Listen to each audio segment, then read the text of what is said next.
Hello दोस्तों, स्वागत है आप सभी का आपके अपने एजुकेशनल चैनल लेसन गुरुकुल पर। दोस्तों, हम लोग बिहार स्पेशल के अंतर्गत बिहार के प्राचीन इतिहास के बारे में पढ़ रहे हैं, जिसमें हम लोगों ने पहले अध्याय में पढ़ा पाषाण काल के बारे में। उसके बाद जो है आप जब भारत के संदर्भ में जब आप प्राचीन इतिहास पढ़ते हैं तो उसके बाद आपको पढ़ने को मिलता है सैंधव सभ्यता के बारे में। लेकिन सैंधव सभ्यता का विस्तार बिहार तक नहीं हुआ था, इसलिए बिहार के संदर्भ में हम लोगों को सैंधव सभ्यता के बारे में नहीं पढ़ना है। उसके बाद वैदिक काल आरंभ होता है। वैदिक काल को दो कालखंडों में बांटा गया है। एक है आपका ऋग वैदिक काल, जिसे 1500 से 1000 बीसी तक रखा गया है, और दूसरा आपका है उत्तर वैदिक काल, जिसे 1000 से 600 बीसी तक रखा गया है।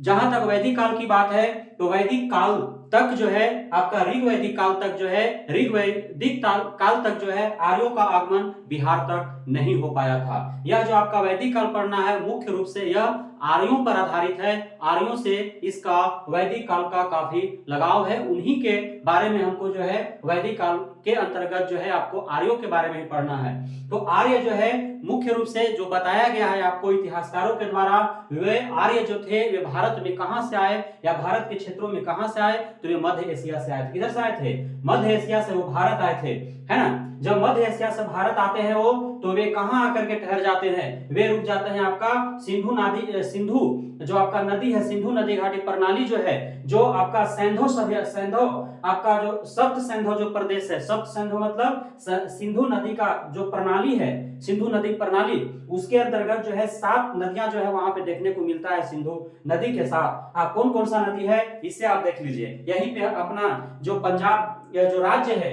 पंजाब है ना, वहां पे 5 नदियां बहती है। तो सिंधु नदी प्रणाली के अंतर्गत कौन कौन से 7 नदी आते हैं, जिसके वजह से उसे सप्त सैंधव प्रदेश कहा जाता है। जहां पे जब मध्य एशिया से भारत आर्य आते हैं तो वहीं पे वे ठहर जाते हैं, क्योंकि हमने पाषाण काल में पढ़ा, नौ पाषाण काल के अंतर्गत, कि वे लोग जो है बस्तियां लोग जो कहां बसाना शुरू कर दिए थे, तो नदियों के किनारे बसाना शुरू करते हैं, क्योंकि नदी के किनारे जो है उन्हें सारा चीज जो मूलभूत आवश्यकताएं होती थी उस समय के जीवन यापन के लिए वो प्राप्त हो जाता था।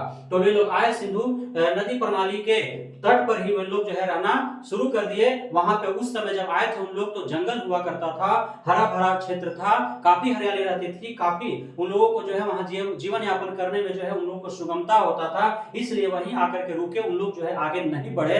किस समय? ऋग वैदिक काल के समय 1500 से 1000 बीसी तक। वो देखिए, आपको यहाँ पे एक चीज और समझ लेना है कि जो सिंधु नदी प्रणाली है उसमें कौन कौन सी नदियां जुड़ा हुआ है। तो एक तो सिंधु नदी हो गया जो मुख्य नदी है, झेलम है, चेनाब है, रावी है, ब्यास है, सतलज है, और एक जो आपका क्या है, लूनी नदी, जो सरस्वती नदी जो है उस समय कहा जाता था। तो ये नदी जो है आपका यहाँ पे देखने को मिल जाता है। अब उन लोग जो आर्य जब आए थे यहाँ पे, उस समय इतने 1500 से 1000 बीसी तक उन लोगों ने यहाँ पे रहा, और उन लोग जो है क्या किया, उन लोगों ने यहाँ का जितना भी पेड़ पौधे थे वे काटना शुरू कर दिए, और उसके बाद जो है यहाँ पे हरियाली समाप्त हो गई, और यहाँ पे जो है यह भूमि पूरा जो है क्या हो गया, वो भूमि पूरा जो मरुभूमि हो गया, मरुस्थल हो गया, जिससे आप आज राजस्थान का जो मरुभूमि है उसे आप देखने को मिलता है आपको, है ना।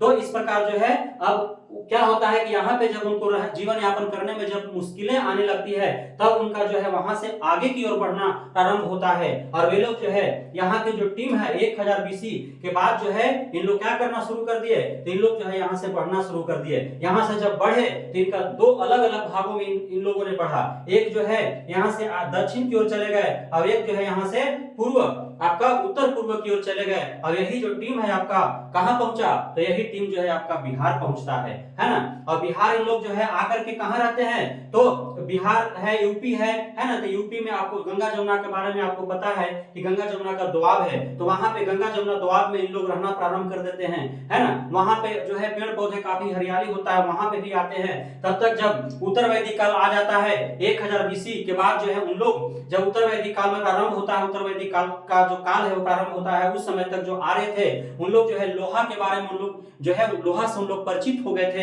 और प्रगलन विधि उन लोगों का आ गया था, और लोहा से विभिन्न प्रकार के औजार जो है तेज जो है आपका धारदार औजार उन लोगों ने बनाना शुरू कर दिया, जिससे आसानी से उन लोगों को जंगलों को साफ करके, और उसके बाद जो है कृषि कार्य करने के लिए उन लोगों को जो है सुविधा प्राप्त हो गया, है ना।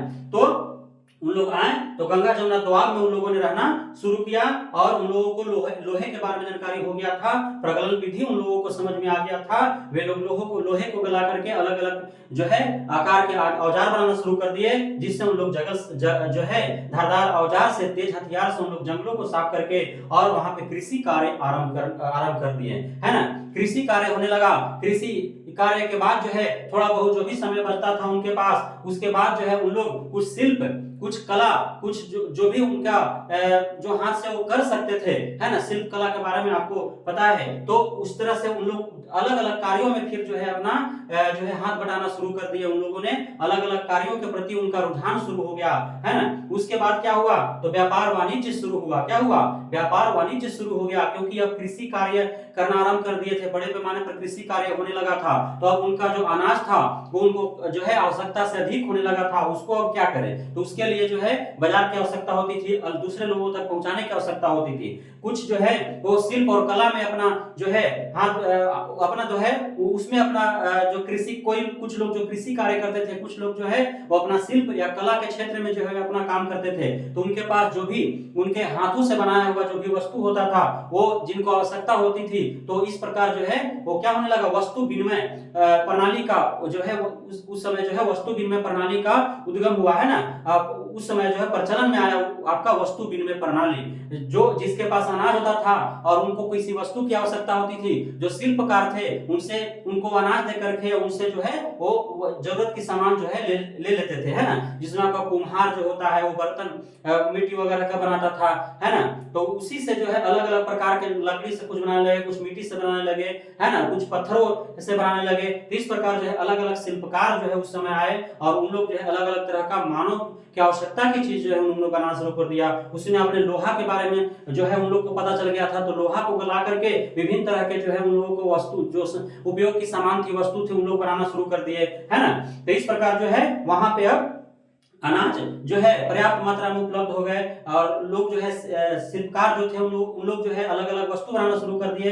तब एक दूसरे से जो है विनिमय करना शुरू कर दिए, वस्तु विनिमय प्रणाली का जो है वहां से प्रादुर्भाव हुआ। उसके बाद उन लोगों को व्यापार और वाणिज्य शुरू हो गया। इस प्रकार अब जो है व्यापार वाणिज्य शुरू हो गया। तो अब उन लोगों को क्या था कि अब ये कहीं किसी के यहाँ जाना रहता था तो यहाँ से वहां अलग अलग छिटपुट जो है जिसको जो आवश्यकता होती थी वो जाकर के लाता था। तो अब उन लोगों ने सोचा कि एक जगह जो है बाजार की व्यवस्था बनाया जाए ताकि सारा वस्तु जो है वहीं पे किसी व्यक्ति को मिल जाए। इस प्रकार जो है नगरीकरण का प्रादुर्भाव हुआ और उसके बाद जो है जब नगरीकरण का प्रादुर्भाव हो गया उसके बाद क्या हुआ, तो राज्य बन गए, क्षेत्रीय राज्य बन गए, क्षेत्रीय राज्यों का उदय हुआ और क्षेत्रीय राज्यों का उदय हुआ उसके बाद जनपद बने, है ना। तो जनपद जो है उत्तर वैदिक काल तक जो है जनपद बनकर के तैयार हो गए थे, जनपदों का पूर्ण रूप से विकास हो गया था। और उसके बाद जो है आपका महाजनपद काल पढ़ना है तो यहाँ तक जो है उत्तर वैदिक काल तक कहां तक मानव का विकास हो गया था, तो वे राज्य का उदय हो गया था और जनपद का विकास हो गया था। उसके बाद जो है महाजनपद के बारे में हम लोगों को पढ़ना है। अब वैदिक काल से जुड़ी कुछ महत्वपूर्ण तथ्य हैं जिसे आपको ध्यान में रखना है और यह जो हमने अब तक बताया यह मुख्य जानकारी था कि आप जो है इस मानचित्र के माध्यम से इन बातों को आप समझ सके कि वैदिक काल कहते किसको है, वैदिक काल में हुआ क्या था और किस प्रकार मानवों का विकास हुआ था, है ना। इसमें आपको उत्तर वैदिक काल में धूसर जो है काला मृदभांड मिला था। ये आपको प्रश्न आ जाता है कि धूसर काला मृदभांड जो है किस काल का है, तो आपका वैदिक काल का, उत्तर वैदिक काल का है। नहीं, लोहे का जो है उस समय, क्योंकि आपको सिंधु सभ्यता में लोहे के बारे में लोगों को जानकारी नहीं था, जबकि वैदिक काल में जो है आर्यों को लोहे के बारे में जानकारी हो गया था, है ना। तो इस प्रकार जो है यहाँ पे एक तथ्य आता है सामने, माधव विदेह के बारे में आता है कि माधव विदेह द्वारा ही जो है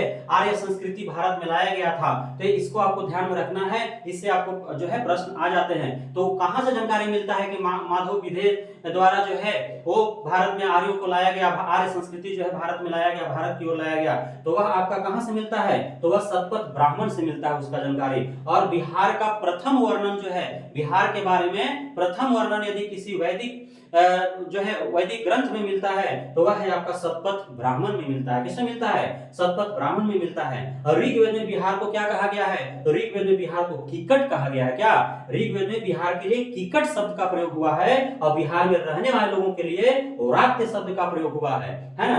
क्यों, यहाँ पे जो रहते थे, आर्य का मानना था कि जो हमारे साथ हैं, जो हमारे आसपास है, जो हमारे जैसा रहने वाले लोग हैं, है ना, उन लोग जो है वो क्या हैं, तो उन लोग शुद्ध हैं, है ना, शुद्ध हैं। और जो आपका जो हमसे इतर हैं, है ना, जो आर्यों से इतर है, उनका रहन सहन अलग है, उनको हे दृष्टि से देखा जाता था। इसीलिए बिहार के लोगों को व्रात्य कहा जाता था, व्रात्य कहा जाता था, है ना। और बिहार के लिए कीकट शब्द का प्रयोग होता था। उसके बाद आपका यजुर्वेद में बिहार में विदेह राज्य का वर्णन जिसके संस्थापक निमि विदेह नामक राजा ने की थी, है ना। तो हमने आपको बताया कि यहाँ पे क्षत्रिय राज्य का उदय हो चुका था। इसका वर्णन कहाँ मिलता है, इसका वर्णन यजुर्वेद में मिलता है ना। उत्तर वैदिक ग्रंथ है ना यजुर्वेद, यजुर्वेद में मिलता है, क्योंकि 4 वेद हैं, है ना, ऋग्वेद, सामवेद, यजुर्वेद, अथर्ववेद, 4 वेद हैं। तो यजुर्वेद में जो है मिलता है विदेह राज्य के बारे में, जिसका स्थापना किसने किया था, निमि विदेह नामक जो है राजा ने की थी। और वे इक्ष्वाकु वंश के थे। किस वंश के थे, वे इक्ष्वाकु वंश के थे। और आप रामायण के बारे में सुने, सीता माता के बारे में आपने सुने हैं। सीता माता के पिताजी कौन थे, राजा जनक थे। और राजा जनक जो थे वे विदेह राज्य के 25वें राजा थे। कितने राजा थे, विदेह राज्य के 25वें राजा थे वे, है ना। इस प्रकार जो है राज्य के बारे में पता चलता है, क्षत्रिय राज्य के बारे में। उसके बाद जनपद का उदय होता है, जो आपने रामायण और महाभारत में जनपद के बारे में पढ़ा है। और उसके बाद महाजनपद का उदय होता है। तो हम लोग अगला चैप्टर जो है महाजनपद के बारे में पढ़ेंगे। इस प्रकार हम उम्मीद करते हैं कि वैदिक काल के बारे में आप भली भांति जो है समझ में आ गया होगा आप सभी को, है ना। तो इन बातों को आपको ध्यान में रखना है।